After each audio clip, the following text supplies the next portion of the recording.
Startuprad.io, your podcast and YouTube blog covering the German startup scene with news, interviews, and live events. Hello and welcome everybody. This is Joe from Startuprad.io. Welcome to our 2021 Fintech review for the German-speaking area, Germany, Austria, and Switzerland, also called GSA. This is an annual tradition started in 2014, first in German, now in English. You can find the old reviews here. Bottom line is I invite entrepreneurs, investors, and thought leaders to our annual Fintech review. We'll publish it on the 25th of December, and then we will ask them a few questions. Due to the limited time, we have to do single recordings with each of our guests. So I basically had 4 questions to ask them, and they gave me their prepared answers. Today I welcome as our guests Janis Dust, a young fintech entrepreneur and co-founder as well as chief marketing officer of Epap, an invoice app. Everybody who had the pleasure to already hear our fintech review knows Paolo Sironi, a fintech entrepreneur turned global research leader in banking and financial markets, as well as a multiple book author. You can learn more about him in our show notes. You'll find a link, of course, to his website and to his newest book. And we have the LinkedIn profiles of all of our guests linked there as well. Our third guest is Frank Schwab, the co-founder of the Fintech Forum and multiple board member. And last but not least, there is Oliver Oster, a fintech entrepreneur and investor, founding partner of AQVC and the chief operation officer, COO of Berlin-based OptioPay. So first, let's get started. Here are our questions. What is the strongest impact of Corona on the financial and fintech world immediately and in the future? Well, the pandemic caused an acceleration of digital adaptation on clients. It is like a bank had to digest 10 years of digital innovation and shift in only 2 years. There was an unprecedented shift.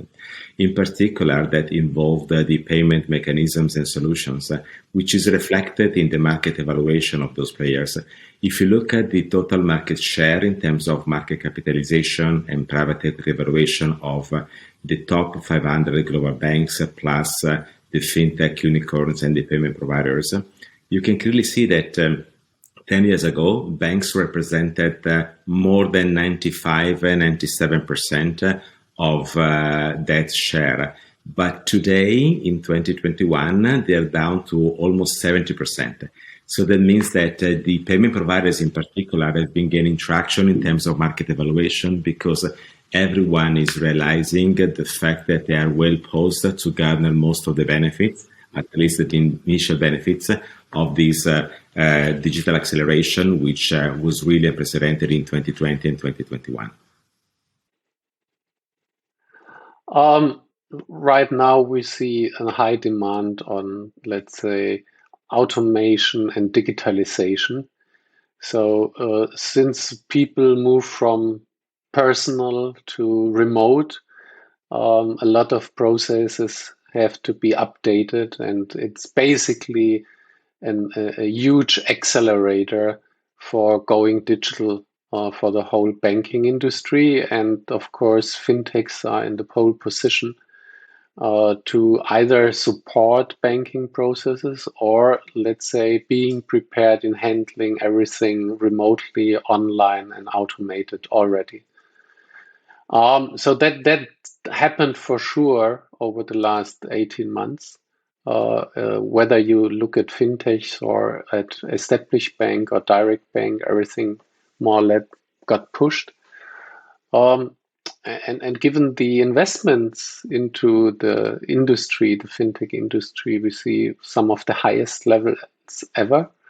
And that basically means going forward that the change and digitalization of banking increases. Corona has had a very strong impact on the entire fintech sector, and especially when you take a look at the speed of digitalization. For me, it's like insane because customers are much more willing to use digital solutions. For example, the checkout at the point of system, which is super important for us at Epap. And in general, everything is becoming more digital. And I personally also love the trend of buy now and pay later, which is driven by Klarna and other companies. Obviously, it's reinforced by online shopping in Corona times. But yeah, many technologies have now almost become mainstream. So, I mean, here in Berlin, people always used to pay cash, actually, everywhere they're going. It's at a supermarket, in a restaurant, all over in the place. They're paying cash. And I think the biggest impact is definitely that people are now really paying with a card or with Apple Pay, so with their mobile phone. So that's the most obvious, I think, development since Corona. Our second question: what is the most important development you have seen in total in 2021 for fintechs? So I think what is most striking are the investments we have seen. So more or less, so it looks like that every week you see a three-digit million number invested as a Series B, C, or D into any given fintech. The highest probably in payments, but also when it comes to let's say other business models in the fintech industry. Think of number 20, N26 or many others. Also in the whole blockchain, fintech, digital distributed ledger industries, you see very high investments and funding rounds. That's right now most striking, and going forward we will see what the impact is of these investments. I even would see that in some areas these investments are bigger as the spends of established traditional banks. So it's really very different than, let's say, 3-4 years ago. Yeah, I want to mention 2 points. So first of all, the ongoing boost in digitalization, which I mentioned before. And secondly, what struck me the most this year is crypto. So the topic is so much more popular than it was 1 or 2 years ago. Crazy development overall. And now it's also been fueled even more by things like NFTs or Web3. And yeah, let's see what happens when stuff like that arrives in Germany. I have to say that I'm rather cautious about it, but it's super interesting to see what happens in America right now. I think the rise of the metaverse, right? So crypto is coming, and for me, one of the big questions in the future will be how will we be paying in such worlds, in such metaverses? Like, is it crypto? Is it still like euro or dollar, pound? I don't know. And I think these will be like one of the biggest questions. And since we just started with the metaverse, especially in this year, the big hype with Facebook turning their name into Meta is, I think, one big signal and could be like a big potential for fintechs as well. Well, there's something very important to me. That is the shift towards rebundling financial services around a couple of ideas. One, which I don't find particularly innovative, is the one of the super apps that is already dominating the fintech scene in China and is now getting on the desk of the CEOs of payment companies like PayPal, for example, announcing that they want to build one of these. But the second is a bit more fitting the purpose, which is the emergence of this is so-called community banks. So it's sort of a super app, but targeted to a special community. I like to remind the interesting acquisition of Square of Tidal. Basically, Tidal is a competitor of Spotify, a very small competitor of Spotify, and Square decided to buy them out because Jack Dorsey believes that by servicing a community, for example, of artists in resolving their problems in terms of funding the machinery or producing their artwork is the way to become relevant inside the different ecosystem and therefore to extract value from the work of the financial services solutions. Now, Jack Dorsey said clearly that new ideas are found at intersections. I'm reading his quote, and we believe there's a compelling one between music and the economy. And that is basically one of the most interesting perspectives that I've been seeing in the last year, all inside my new book, Banks and Fintech and Platform Economists. My third question, what do you see in 2022 for the fintechs in GSA? Again, it's crypto, in my opinion. I hope it's becoming more popular and mainstream here, just like the buy now, pay later trend. And maybe even the technology behind crypto itself, which will become more popular. What started in America a few months ago will be here in 2022 for sure. So I think in these countries, in the, let's say, more German-speaking countries, it will be still about the development of the fintech infrastructure, right? And bringing the people digital. I mean, since Corona boosted it very much, we do have now a good way to compete also with US, where like mobile payment etc. has always been normal, but still in Germany, Austria, and Switzerland, we still need some more development here.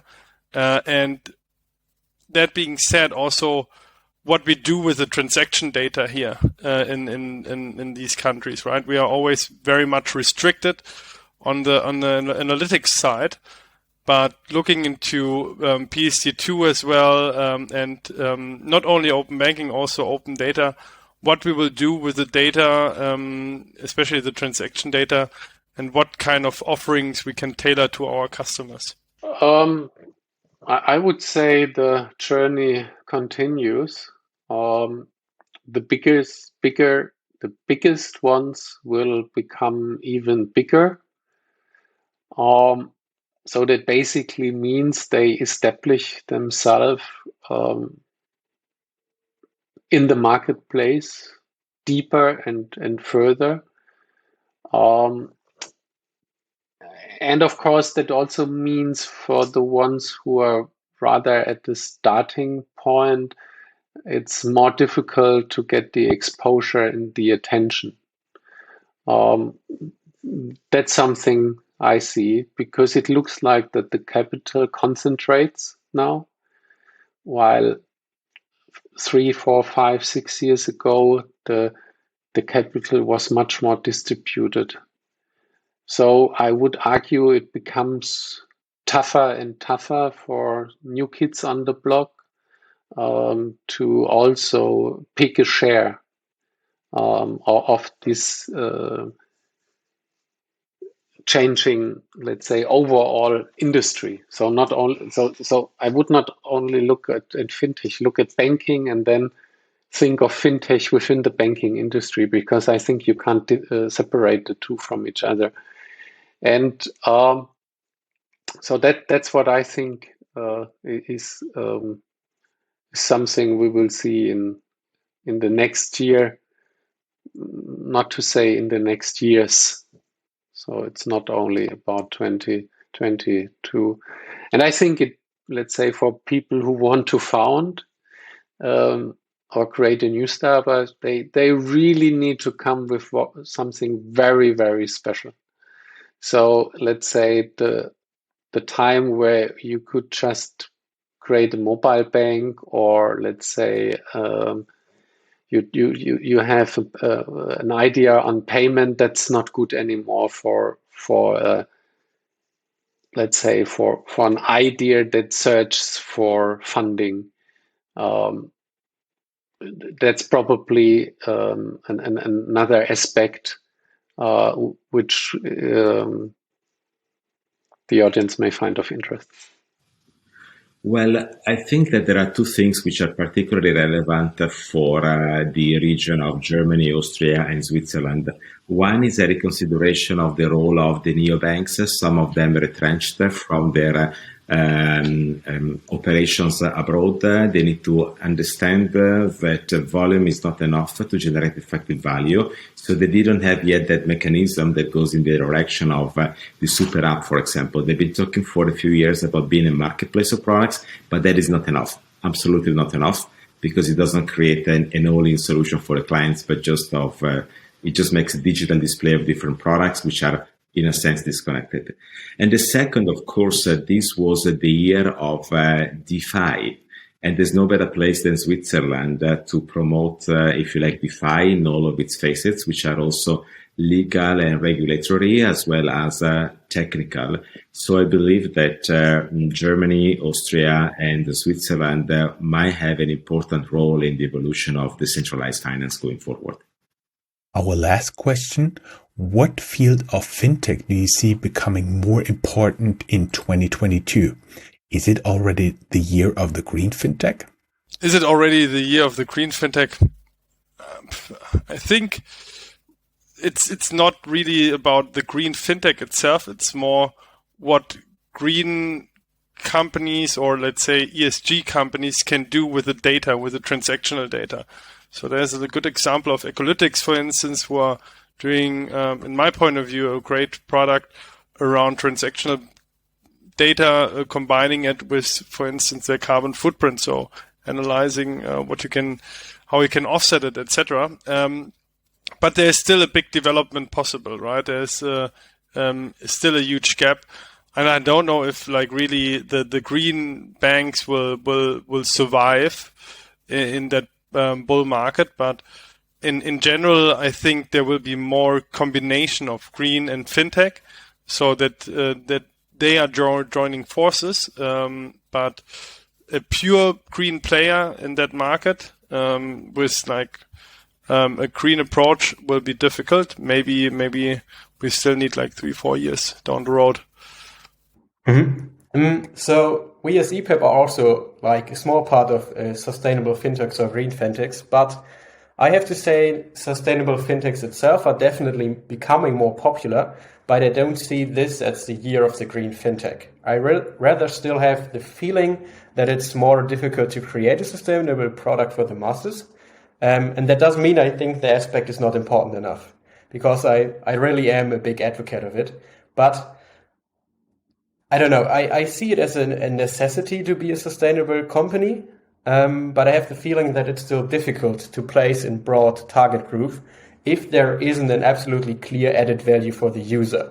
So if it's a clear added value, then for sure it will become more popular.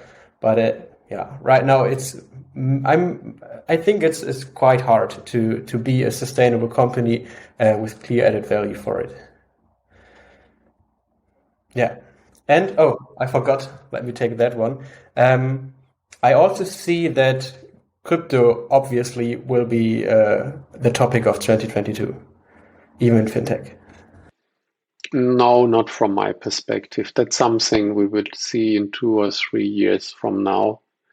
Anyhow, the whole thing around ESG, so it's not only green, it's also the S and the G. That's something a little bit later from my perspective. Probably what becomes hot, because I think that's your question. I personally think that the whole open banking and API banking we've talked about the last 3, 4, 5, 6 years, they have now reached a maturity level that actually you can go into the business. So, let's say the discussion around buy now, pay later, the whole thinking around embedded finance. We now have much better, a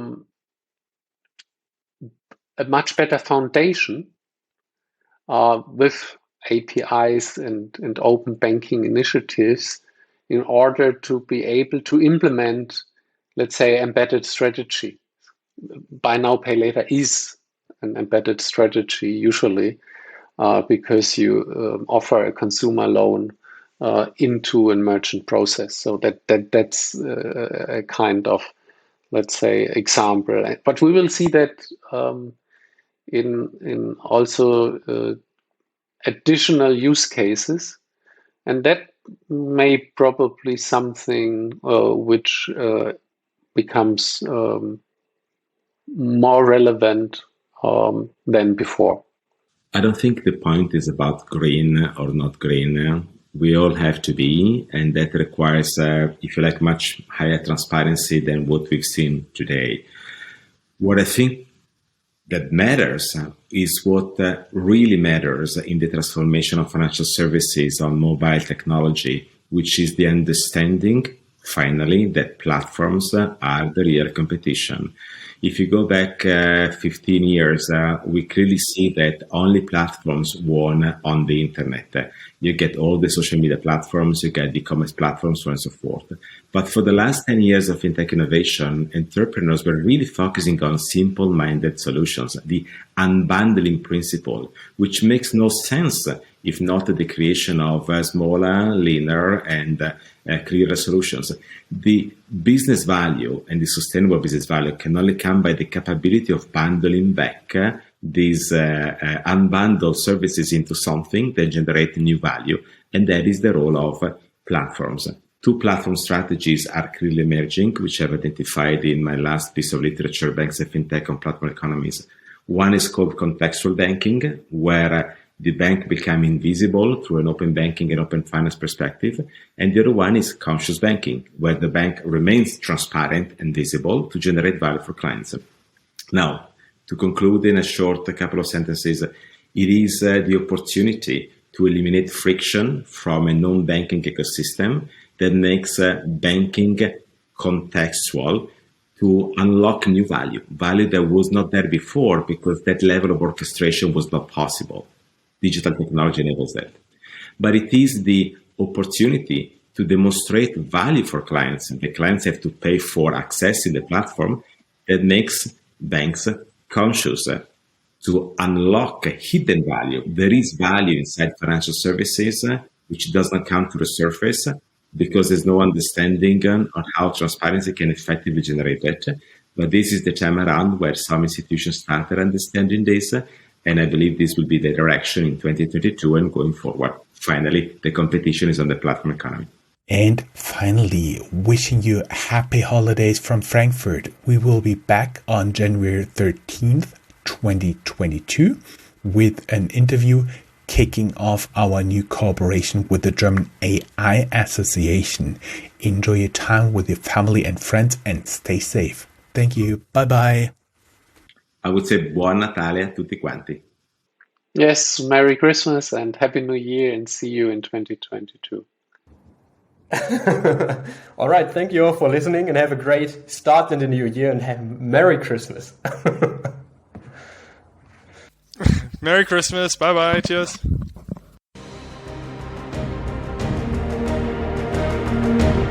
That's all, folks. Find more news, streams, events, and interviews at www.startuprad.io. Remember, sharing is caring.